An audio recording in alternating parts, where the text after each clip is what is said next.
Hey, Scott Jordan and Mark Warner, and a special guest, which you'll hear about in a second, for Jancast number 153, Thursday, September 7th, 2023. And the summer is almost over, but I did check because every time I say stuff like that, I didn't check the date. It's September 23rd. So we still have some summertime working here, and it's definitely going to be summer this week. No, so there's two schedules. I learned that this weekend. There's the astrological start of fall, and there's the meteorological start of fall.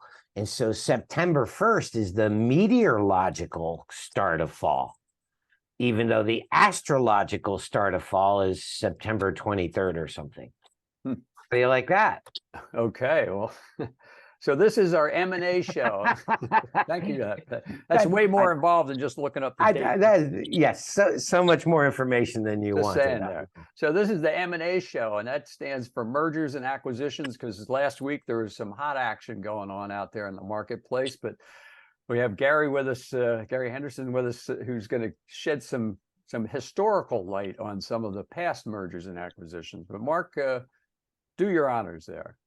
Hey, well, it gives me great honor to actually have Gary Henderson on the call. I mean, Gary, you and I go back probably, I don't want to count how many decades I've known you. So that would be a dead giveaway of the aging process. However, Gary works with us here at the Bullen Companies as an associate and deals with some of our most important customers. So that's pretty cool.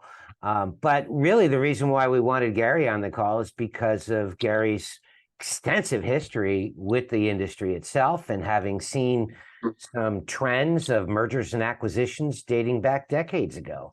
And so we thought that today's show would be great to talk about what's in the news now, but also kind of look at it historically. And so, Gary, we brought you on as the lead historian. Well, thank you, Mark and Scott. Thank you.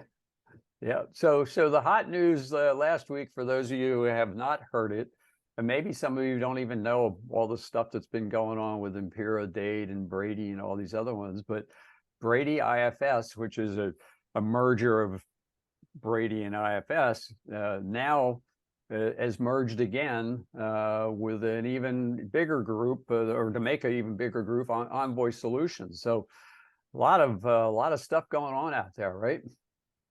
Surely is. And it's interesting because it makes you wonder if it's going to change their identities at all. I mean, IFS was International Food Service. So when they combined with Brady, the big question was, and I'm going back a bunch of years, but the question was, does that change their target market? Does that change their focus? You know, and so when you see a lot of these merger and acquisitions, you start to wonder, is it a specific direction they're trying to go, like a laser focus, or are they trying to come out of the gate like a shotgun blast and just capture everything, you know, the other end of the barrel?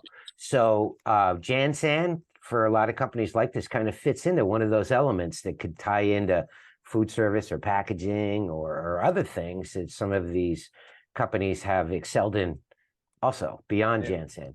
You know, all you need is a few $1 billion and you're good to go. I mean, the kind of chump change, right?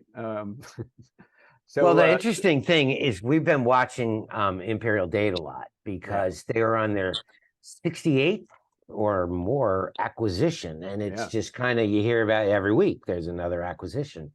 And it seemed like they were leaving the other big players that were doing acquisitions kind of in the dust. And then Brady IFS got engaged with this acquisition or merger with Envoy, which is the Waxy and North American group. And in one fell swoop, suddenly became like even bigger than all the 68 acquisitions that Imperial Dade had done, or close. I mean, it was like being 2 laps behind and then in like 1 lap catching up to the leader, you know. So they're running both pretty large operations at this stage. Yeah, I did try to get a number on what the total combined revenue stream would be for both of them, but in case of Imperial Dade and this new one, Brady IFS, it's safe to say it's upward of 1.5 billion, I would guess, maybe even 2 billion at this point.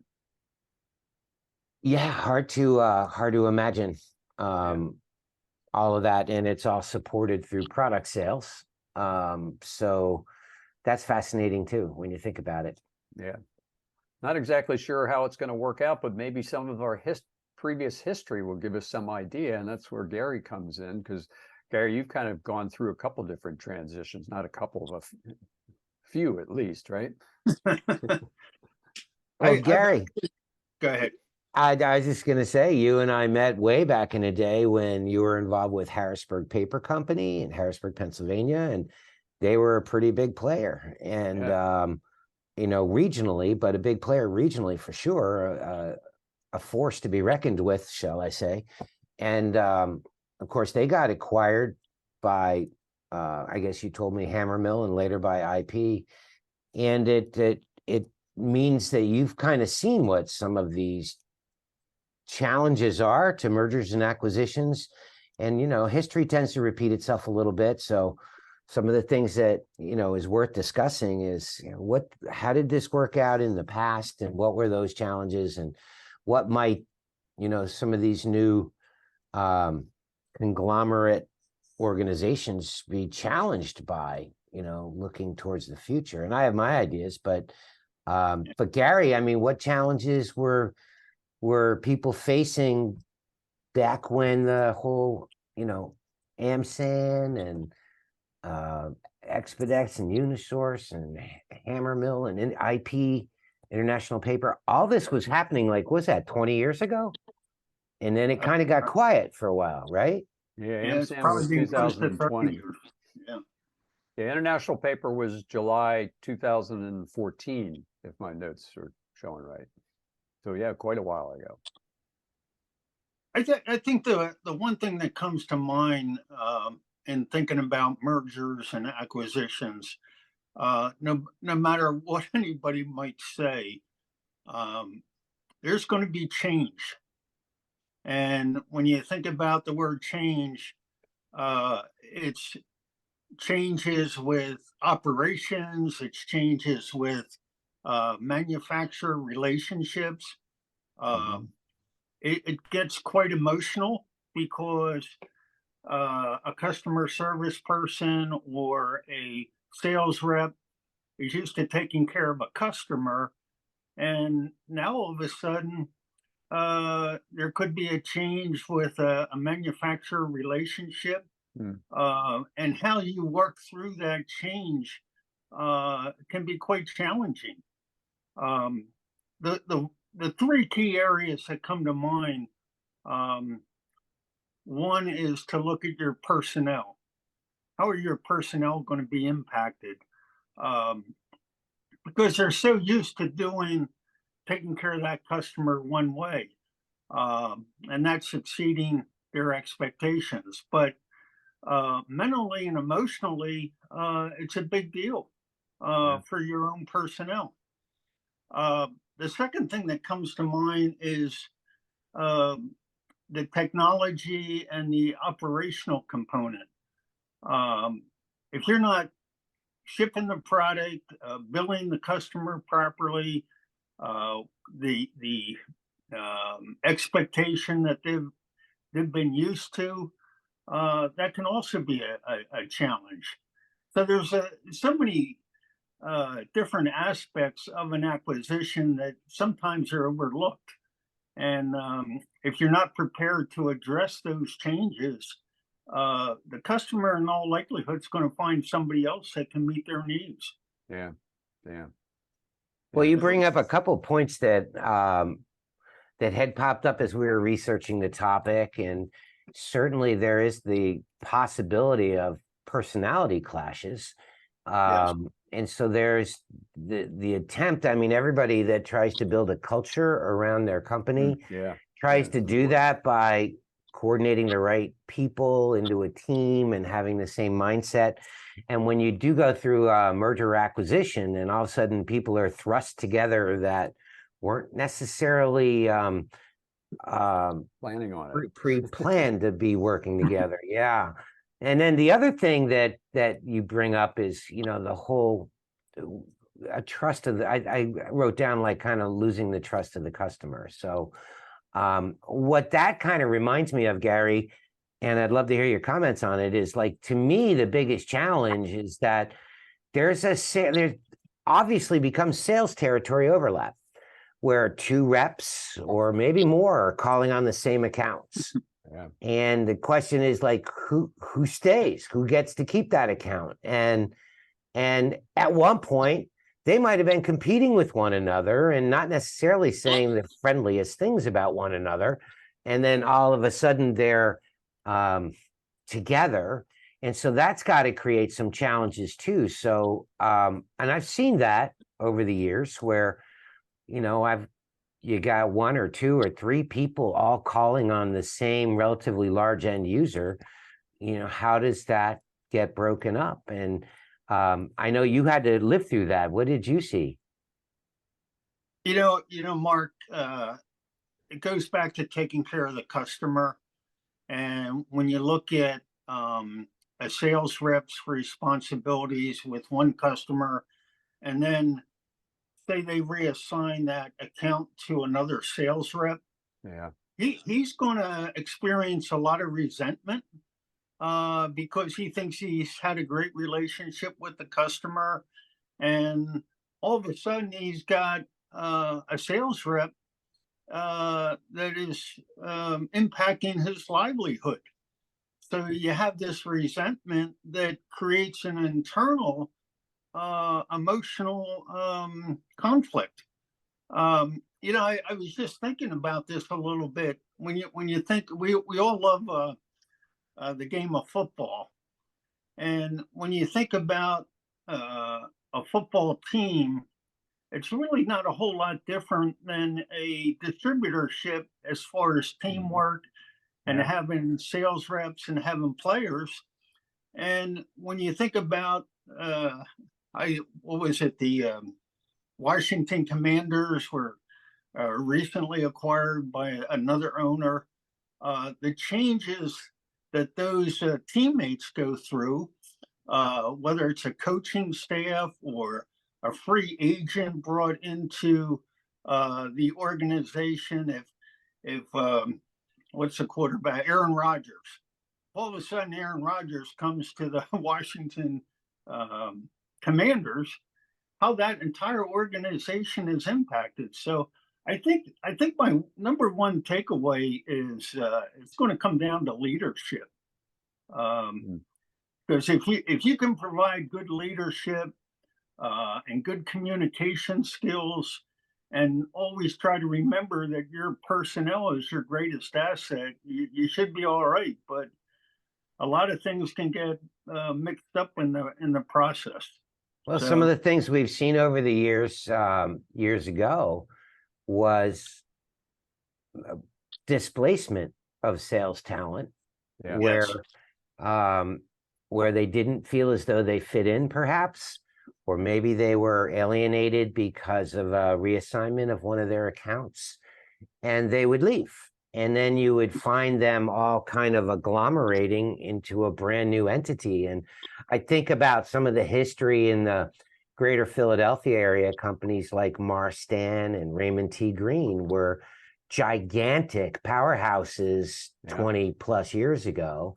And, you'd almost think they're unsinkable ships like the Titanic, but, they don't even exist anymore. And what happened is that talent is still out there. They just found other homes. And so that's kind of the thing that I think about, is that we may start to see that a little bit in the year or two to come, is the possibility of some new entities popping up, which are just groupings of talent that got somewhat displaced or alienated through all the mergers and acquisitions. That can happen.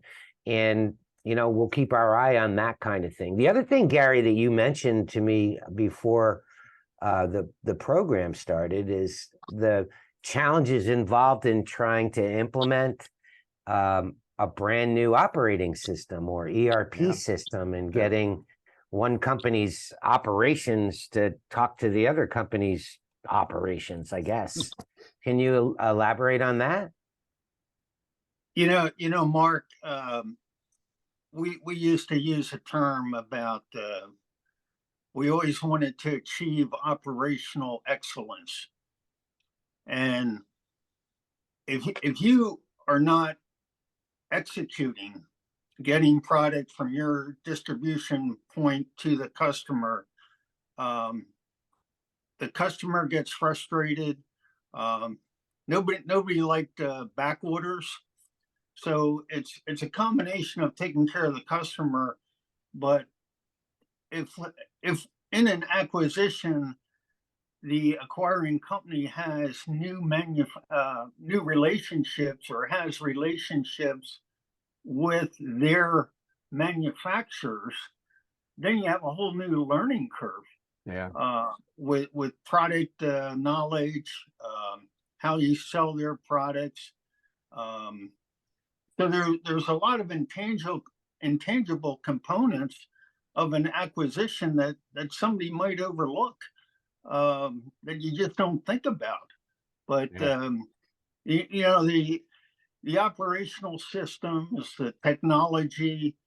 I recall a situation walking into the company where I was walking by customer service, and the customer service rep was actually in tears. And I said to her, what is wrong? And she said, I can't take care of my customers because every time I push this button on my keyboard, it doesn't do what I'm used to doing. So those challenges, you can implement the new technology, new distribution system, but the mental aspect of it with a customer service rep can be very, very, very challenging. Well, and keeping in mind that, the people providing the capital for this thing, one of the standard models of a merger and acquisition is they call it synergy, which synergy really is, okay, we've got two overlapping companies they both have accounting firms, let's say. Yes. Well, we only need one accounting firm. So the synergy is they're going to reduce the expenses between the two companies to one, and that's going to mean they're going to be more profitable. And then that trickles down all the way to the salesperson we were just talking about, the suppliers. I don't want to specifically talk about either of the two players we've mentioned, but there's things that kind of keep coming up where, can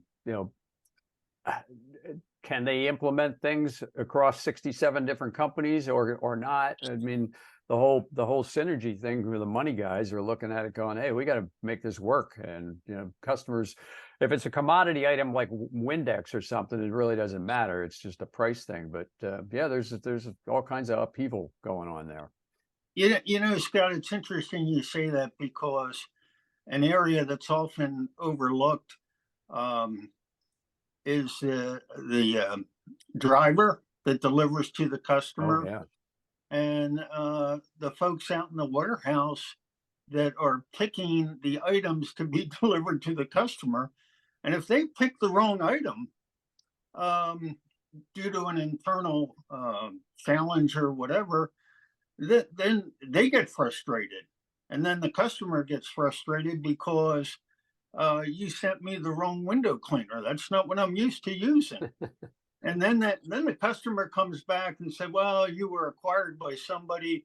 You guys are all screwed up right now.